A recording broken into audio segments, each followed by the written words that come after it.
घूसखोर पंडित, जी हां, एक आने वाली वेब सीरीज, एक फिल्म जिसने आज भारत की आत्मा को ही झकझोर दिया है। चारों तरफ इस फिल्म को लेकर घमासान मचा है, क्योंकि इस वेब सीरीज के नाम पर फूहड़ता परोसी जा रही है। हमें कोई मतलब नहीं कि फिल्म का कंटेंट क्या है, ये लोग पूछ रहे हैं। फिल्म के भीतर क्या है, लोगों का सीधा कहना है वी डोंट केयर। सवाल सिर्फ इतना है, ये लिख कैसे दिया? घूसखोर पंडित किसने लिखा, क्यों लिखा? सवाल सिर्फ एक फिल्म को लेकर नहीं है, सवाल उस घटिया सोच को लेकर है जो सिनेमा के जरिए आपके सामने परोसी जा रही है।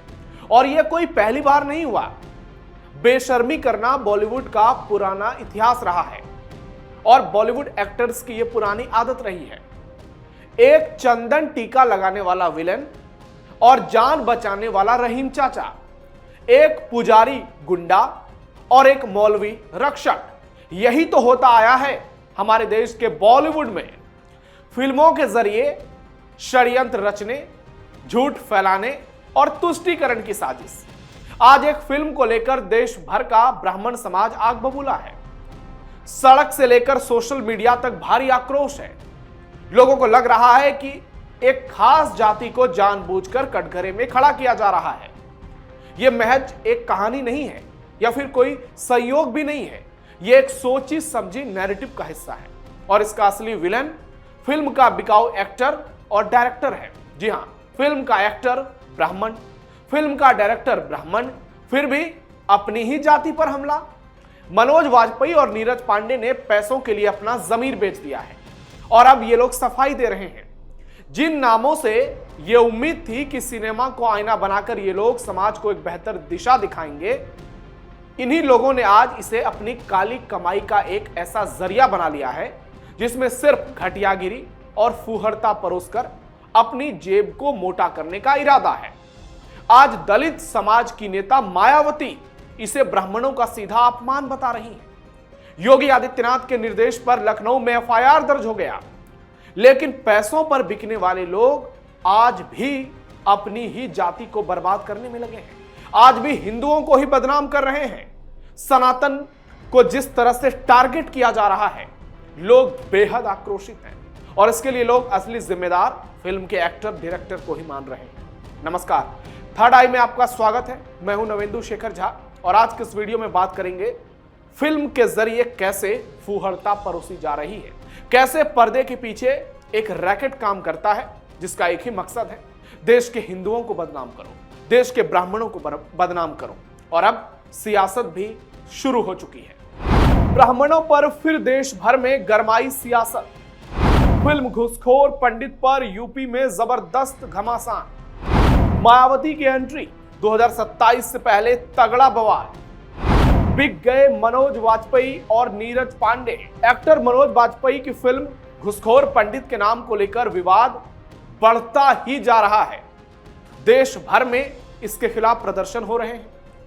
लोग सीधे सीधे मनोज वाजपेयी पर हमले बोल रहे हैं और अब तो लखनऊ में एफआईआर दर्ज की गई है। यह मुकदमा प्रदेश के मुख्यमंत्री योगी आदित्यनाथ के सीधे निर्देश पर रजिस्टर्ड किया गया है। राजधानी लखनऊ के हजरतगंज पुलिस थाने में शांति भंग करने की कोशिश के आरोप में यह एफआईआर दर्ज की गई है। फिल्म घूसखोर पंडित अपनी घोषणा और विशेषकर ट्रेलर सामने आने के बाद से लगातार विवादों में है। ट्रेलर रिलीज होने के उसके बाद देश के तमाम हिस्सों में कई संगठन और कई लोग इसके खिलाफ खुलकर विरोध कर रहे हैं, प्रदर्शन देखने को मिल रहे हैं। वहीं फिल्म निर्माता संघ एफएमसी ने भी फिल्म को लेकर मेकर्स को नोटिस जारी कर दिया है। एफएमसी का कहना है कि मेकर्स ने नियमों का उल्लंघन किया है, नियमों के मुताबिक शीर्षक के लिए जरूरी ऑर्डर फॉलो नहीं किए। नोटिस में कहा गया कि फिल्म निर्माता नीरज पांडे, जो Indian motion picture producers association के सदस्य हैं, उन्होंने घूसखोर पंडित टाइटल के उपयोग के लिए ऑर्डर लेने के लिए एप्लीकेशन नहीं दिया। विरोध बढ़ने पर फिल्म के निर्माता नीरज पांडे और अभिनेता मनोज वाजपेयी ने एक बयान देकर माफी मांगी और वो कह रहे हैं कि हम लोगों की भावनाओं का सम्मान करते हैं, हम लोगों की चिंताओं का सम्मान करते हैं, उन्हें गंभीरता से लेते हैं। तो फिर ये फूहड़ता क्यों परोस रहे हो? बेशर्मी की पराकाष्ठा देखिए। ये लोग हर बार इसी तरह पाकिस्तान की, जैसे पाकिस्तान मार खाता है भारत से फिर रोने लगता है, वही हाल इन लोगों की है। एक एक्टर के रूप में मैं किसी फिल्म में अपने द्वारा निभाए जा रहे किरदार और कहानी के जरिए ही प्रवेश करता हूं। मेरे लिए एक गलत व्यक्ति और उसकी आत्म साक्षर की यात्रा के बारे में था। अच्छा, ये समाज को सुधारने निकले हैं। इनको यही नहीं मालूम है कि फिल्म की टाइटल क्या है, फिल्म का शीर्षक क्या है और कहानी ये समझा रहे हैं लोगों को। ये आगे कहते हैं, इसका उद्देश्य किसी समुदाय की भावनाओं को ठेस पहुंचाना नहीं है। नीरज पांडे के साथ काम करने का अनुभव मैंने देखा है और वो अपनी फिल्मों के प्रति हमेशा गंभीरता और सावधानी बरतते हैं। तो इस बार क्या हो गया? जनता की भावनाओं को देखते हुए फिल्म निर्माताओं ने प्रचार सामग्री को हटाने का सीधा निर्णय लिया है। यह इस बात को दर्शाता है कि चिंताओं को कितनी गंभीरता से लिया जा रहा है। फिल्म में मनोज बाजपेयी ने अजय दीक्षित का किरदार निभाया है, जो एक रिश्वतखोर पुलिस वाला है। फिल्म में मनोज बाजपेयी के अलावा नुसरत भरूचा, कीकू शारदा, दिव्या दत्ता, शाकिब सलीम, श्रद्धा दास और अक्षय ओबेरॉय प्रमुख भूमिका में नजर आए हैं। यानी बॉलीवुड के बड़े बड़े महारथी इसमें, जो खुद को बॉलीवुड के सो कॉल्ड सुपरस्टार समझते हैं। अब इस मामले को लेकर सियासत गरमाई है। गोड्डा से 4 बार के बीजेपी सांसद निशिकांत दुबे संचार और सूचना प्रौद्योगिकी की स्थायी समिति के अध्यक्ष हैं।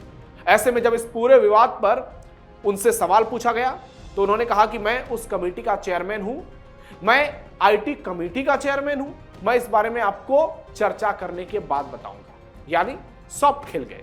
दूसरी ओर मायावती की एंट्री हो गई है, लेकिन आपको उससे पहले बताते हैं इसके पीछे की असली कहानी क्या है। बड़े पैमाने पर जाति विशेष के खिलाफ साजिश। बॉलीवुड पर लंबे समय से यह आरोप लगता रहा है कि उसने कथित प्रगतिशीलता के नाम पर एक खास नैरेटिव गढ़ा है, जिसमें बार बार ब्राह्मणों को, हिंदुओं को लालची, पाखंडी और खलनायक के तौर पर पेश किया जाता है, जबकि ऐतिहासिक और सामाजिक सच्चाई इससे कहीं अलग है। वही ब्राह्मण समाज जिसने सदियों तक गुरुकुलों के जरिए निःशुल्क शिक्षा दी, ज्ञान को किसी एक वर्ग तक सीमित नहीं रहने दिया, हर तबके को ज्ञान के साथ पढ़ाई के साथ जोड़ा, भूखों को अन्न और जरूरतमंदों को सहारा दिया, वही समाज आज सिनेमा के कटघरे में खड़ा किया जा रहा है।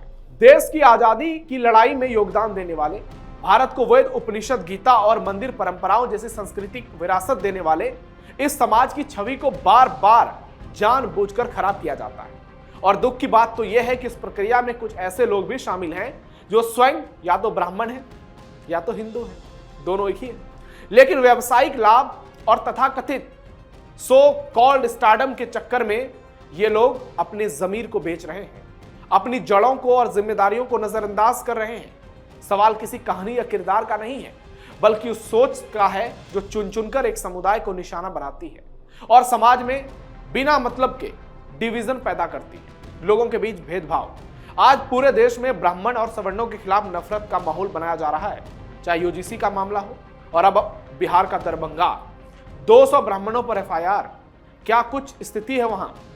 हमने आपको कल भी बताया था और आज फिर बताते हैं। 200 लोगों पर एफआईआर हुई है, 14 की गिरफ्तारी हुई है। जो असली आरोपी है वो फरार है और जो निर्दोष हैं करीब 150 लोगों पर मुकदमा दर्ज किया गया है। आप सोचिए हम किस समाज की ओर बढ़ रहे हैं। मायावती के बयान से गरमाई यूपी की सियासत। फिल्म घुसखोर पंडित को लेकर यूपी में भी सियासी पारा उफान पर पहुंच गया है।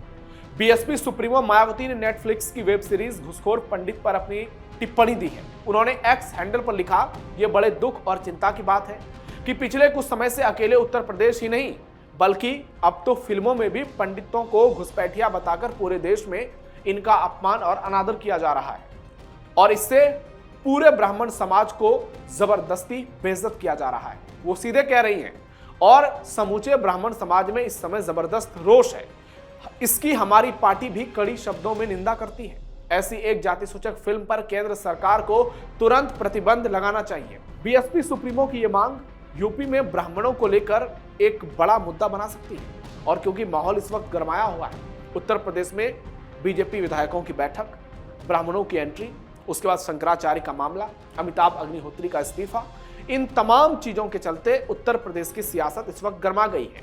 2027 में विधानसभा चुनाव है। ऐसे में हर कोई अपनी सियासी रोटी सेकने में लगा हुआ है। मायावती भी 2007 की तरह फिर से उसी फॉर्मूले पर चल रही है। वो एक बार फिर से वापसी का मैसेज दे रही है तो दूसरी ओर समाजवादी पार्टी भी हमले बोल रही है, कह रही है ये तो गलत है। योगी आदित्यनाथ के ऑर्डर पर एफआईआर जारी हुआ है। बीजेपी भी सामने आ रही है।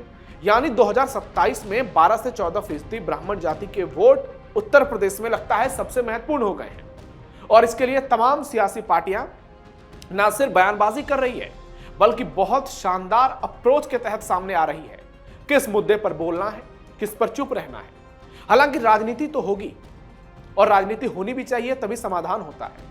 लेकिन असली सवाल है कि बॉलीवुड से यह घटिया मानसिकता कब खत्म होगी, यह नैरेटिव कब खत्म किया जाएगा।